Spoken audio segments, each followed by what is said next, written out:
Lord, everyone. Brother Roop here. We're in the book of Acts, chapter 14, verse 16. And it's like like the 10th time I'm trying to make this video. Anyway, you're my subscriber. Thank you very much.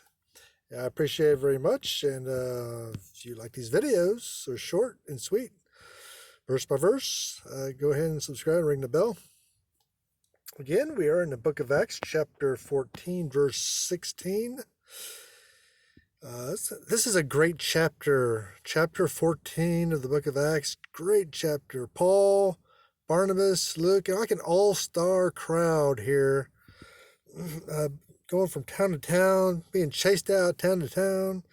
Finally, they end up in Lystra in South Central Asia Minor, modern-day Turkey. And they come across this man lame from birth, lame in his feet.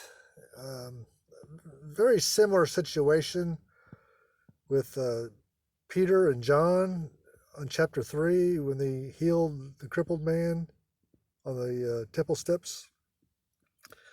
Lots of preachers stand in line to preach about John and Peter preaching, healing that man, but you don't have a whole lot of people preach chapter 14 too much. It's kind of like a forgotten chapter. It's a great chapter. They go to this town in Lystra. Paul perceives this man has the faith to be healed, one of his superpowers, and he prays for him and heals him. People in the town are amazed, and they go tell the priests of Jupiter and Mercury.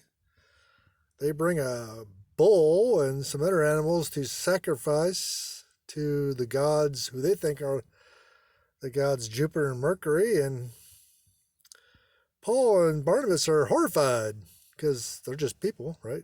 Just guys, and they're certainly not gods themselves, right?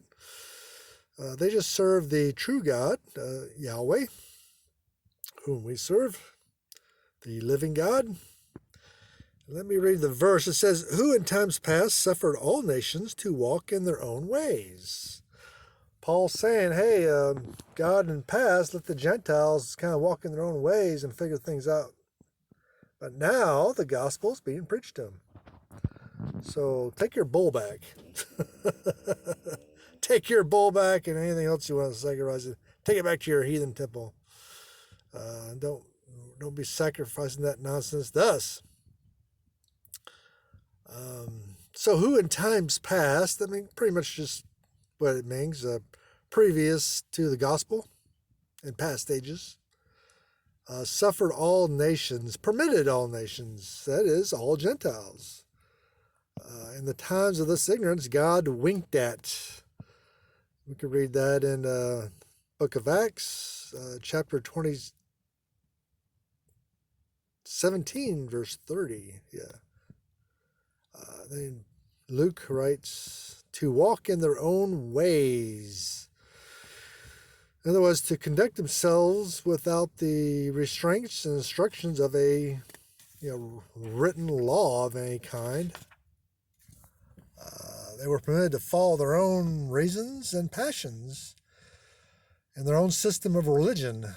God gave them no written laws and sent them no messengers. Why? He did this, we can't really determine. It might have been, among other reasons, to show to the world conclusively three things. Three things. Number one, the insufficiency of reason to guide men in the matters of religion. The experiment was made under the most favorable circumstances. The most enlightened nations, the Greeks and the Romans, were left to pursue the inquiry and failed no less than most degraded tribes of men.